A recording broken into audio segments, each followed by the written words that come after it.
네, 안녕하십니까. 저는 인문카운슬링학과 석사과정 3학기차 신예솜입니다. 오늘은 인문카운슬링학과에 대해서 알아보는 시간을 가질 텐데요. 인문카운슬링학과에 대해서 알아보기 위해서는 직접 석사과정, 박사과정에 재학 중이거나 혹은 수료했거나 졸업했던 분들과 이야기를 나누는 것이 가장 적합할 것입니다. 오늘은 그래서 인문카운슬링학과 다니시는 분들과 함께 소통을 하면서 그동안 학업을 통해서 어떤 부분을 채워나갔는지 또한 어떤 부분을 채워나갈 건지에 대해서 알아보는 시간 갖겠습니다.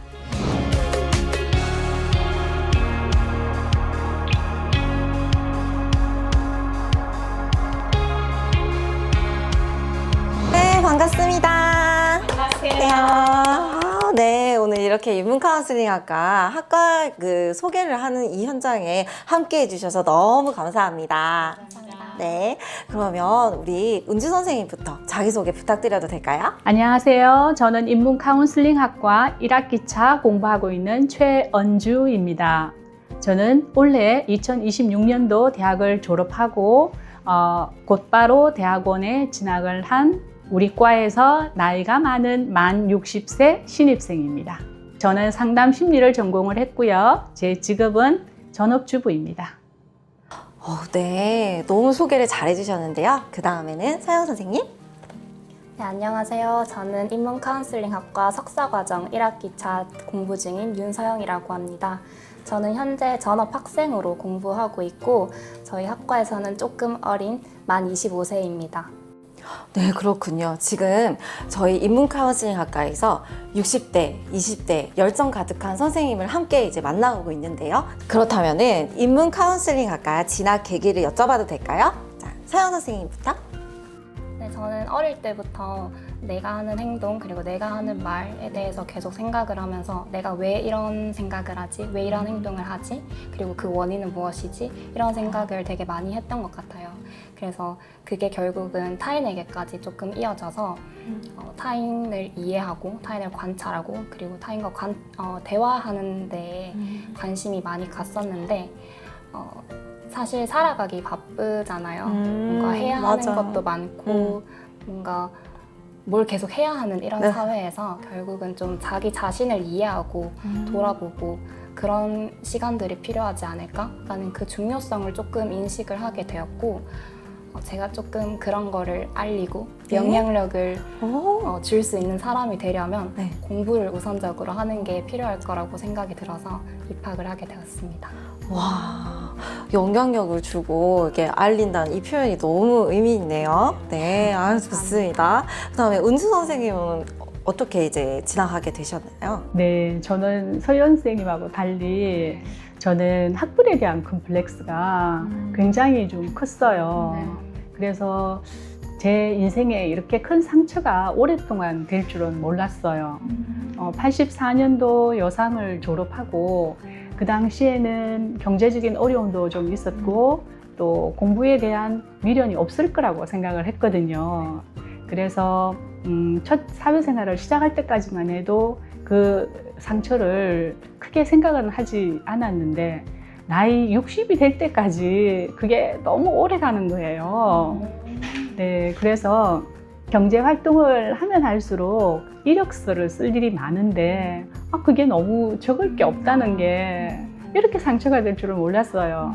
그래서 저는 그 38살에 전문대학을 입학을 하고 40살쯤 졸업할 때 남편이 해외 발령이 나는 바람에 한국을 좀 많이 떨어져서 살게 되었어요. 한 16년이라는 공백이 생겼는데 한국에 돌아오고 나서 공부를 계속 하고 싶다라는 미련이 너무 남는 거예요. 평생 공부하지 않으면 한이 될 것 같은 그런 마음에서 저는 새로운 도전을 하게 되었고 그것이 지금은 공부를 시작하면서 제 삶에 약간 회복이 되면서 지금은 제 삶의 가장 큰 탁월한 선택이 아닌가 공부하게 된 계기가 그렇습니다. 너무 얘기 잘 해주셨는데요. 각자 이 계기는 다르지만 이 인문 카운슬링에 대한 진정성과 사랑이 듬뿍 느껴지는 답변 주셔서 너무 감사합니다. 그러면은 이제 인문 카운슬링학과 입학하시고 나서 조금 고민했던 부분, 제가 입학 전에 고민했던 부분이나 좀 알고 싶었던 부분이 어느 정도 해소되셨을까요? 네, 저는 어느 정도 해소되었다고 생각을 하고 네.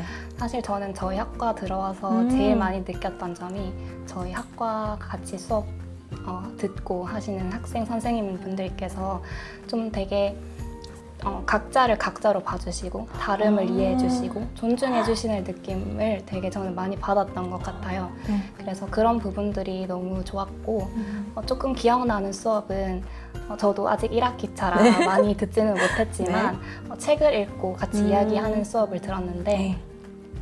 같은 질문에 각자 다른 대답을 이야기하면서 그 안에서 또 각자의 이야기를 풀어내는 그 과정이 저한테는 좀 너무 큰 배움이었던 것 같아요.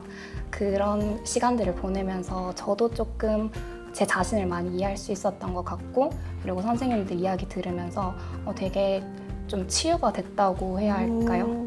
되게 그런 수업이었던 것 같아서 기억에 남고 모든 수업이 좀 좋았던 것 같습니다. 네. 모든 수업이 더 좋고 또 존중받았다. 그 다음에 이런 얘기들을 들으니까 제가 다 기분이 좋네요. 그 다음에는 우리 은주 선생님은요? 네, 저는 그 상담 심리를 전공을 했는데요. 그 상담 심리를 공부하면서 뭔가 갈증이 나고 조금 그 해소되지 않는 어떤 부분이 있었는데요. 이번에 심리치료로서의 철학이라는 김재철 교수님 강의를 듣고 왜 제가 그런 목마름을 가지고 있었는지 완벽하게 그 해결책을 찾게 되었어요. 제 인생 강의이자 저에게는 너무 좋은 시간이었고요. 그리고 저는 나이가 들어서 또 공부를 한다는 게 참 좋은 것 같아요. 왜냐하면 저에게는 시간이 너무 많거든요. 학부생들 청강 2과목 하고요. 그리고 대학원 수업 2과목 듣다 보니까 주 4일을 학교에 오게 돼요. 야. 네. 그리고 학교에 오다 보니까 여러 가지 그 학술 세미나라거나 또는 공개 강좌 이런 거 있어가지고요. 그것도 듣고 저 대학원 생활 너무 알차게 보내고 있어요. 네. 이렇게 말씀을 너무 잘해주셔가지고 너무 이제 저도 감명이 깊었는데요. 그렇다면은 지금 이제 1학기 차인 선생님들이시잖아요. 그래서 인문 카운슬링 학과 입학을 고민하시는 분들께 한마디 해주신다면 어떤 말씀을 해주실 수 있으실까요? 배움의 끈을 놓지 않고 자신의 꿈이 있고 또 하고자 하는 의지와 열정만 있다면 나이는 숫자에 불과하다라는 생각이 들어요. 네.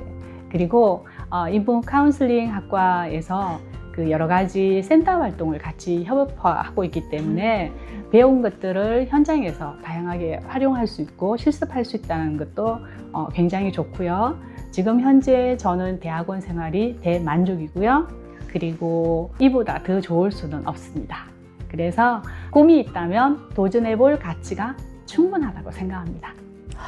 야, 이런 말씀을 들으니까 저도 막 가슴이 설레는데요. 자, 그 다음에 윤세환 선생님? 네, 저는 저랑 조금 비슷한 생각을 가지고 계신 분들이라면 저희 학과를 정말 추천드리고 물론 대학원이다 보니까 공부도 필요하고 시간도 맞죠. 필요하고 연구도 필요하고 그런 부분들이 있지만 그래도 진짜 나를 이해하고 거기서부터 시작을 해서 타인을 이해하고 조금 더 사회를 따뜻하게 만들 수 있지 않을까 하는 마음이 정말 들어서 좀 저희 학과가 조금 더 알려지고 유명해졌으면 하는 마음이 들어요.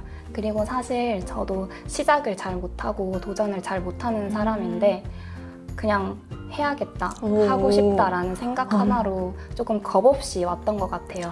막상 와보니까 이쪽에서 일을 하시던 분들도 많이 계시고 지금 하고 계신 분들도 많이 계신데 그래서 조금 걱정이 되기도 했었거든요.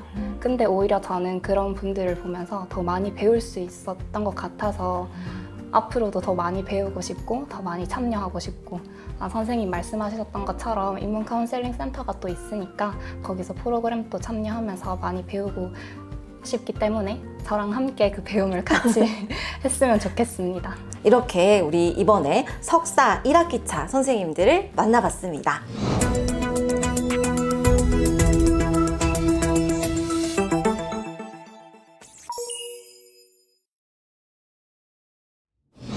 네, 반갑습니다. 이렇게 바쁘신 와중에 인문 카운슬링 학과 소개 영상을 촬영하기 위해서 와주셨습니다. 한 번 더 박수 칠까요? 네, 바쁘신 와중에도 이렇게 참여해주신 이태겸 선생님부터 자기소개 부탁드려도 될까요?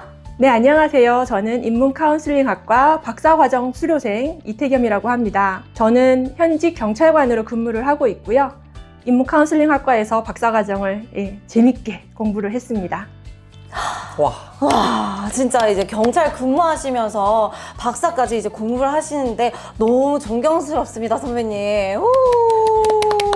자, 그렇다면 두 번째로 삐약삐약 석사 1학기차 우리 용덕쌤 자기소개 부탁드려도 될까요? 네, 안녕하세요. 저는 올해 입학하게 된 신입생 1학차 김용덕입니다.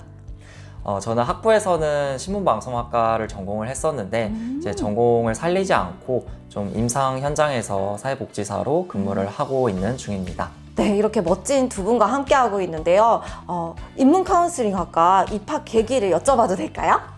아, 네. 입학 계기를 물어보시니까 제가 경찰 채용 시험 준비를 할 때 제일 어렵게 느꼈던 질문이기도 합니다.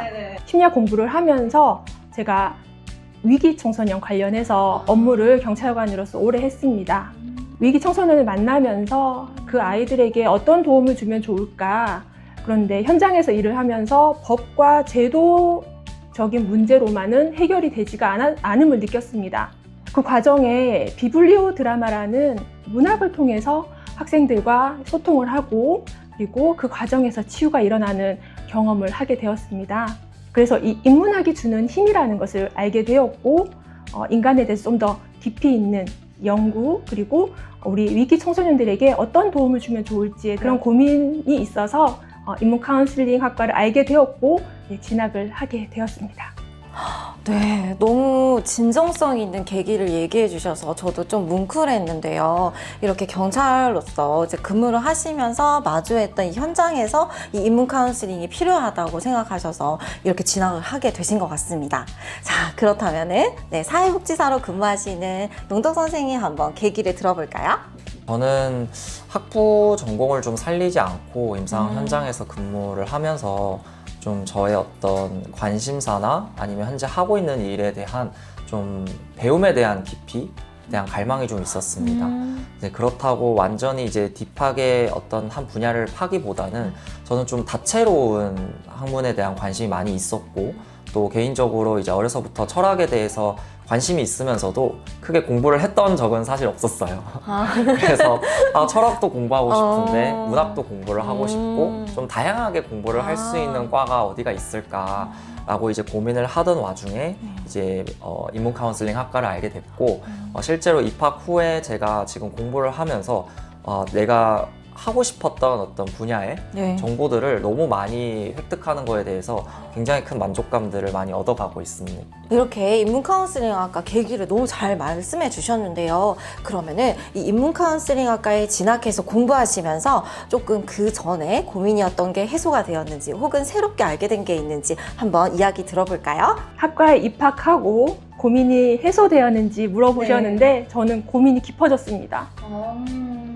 철학과 인문학을 공부하면서 삶이란 무엇이고 삶의 태도는 어떻게 해야 되며 나의 가치관은 무엇인가에 대해서 깊이 고민하는 계기가 되었거든요. 이전에는 이 사람이 왜 이런 행동을 할까? 제가 일선 현장에서 많은 사건, 사고를 접하면서 그 행동의 표면만 보았던 것 같아요. 그런데 인문 카운슬링 학과에서 철학과 인문학, 삶의 깊이 있는 학문을 배우다 보니 이 사람이 이런 삶의 경험으로 이런 행동으로까지 이어졌구나 하는 깊이 있는 통찰과 그리고 관찰력 그리고 삶에 대한 태도가 굉장히 많이 깊어졌다고 느껴집니다. 너무 또 좋은 말씀 해주셨는데요. 자, 그렇다면 용덕 선생님?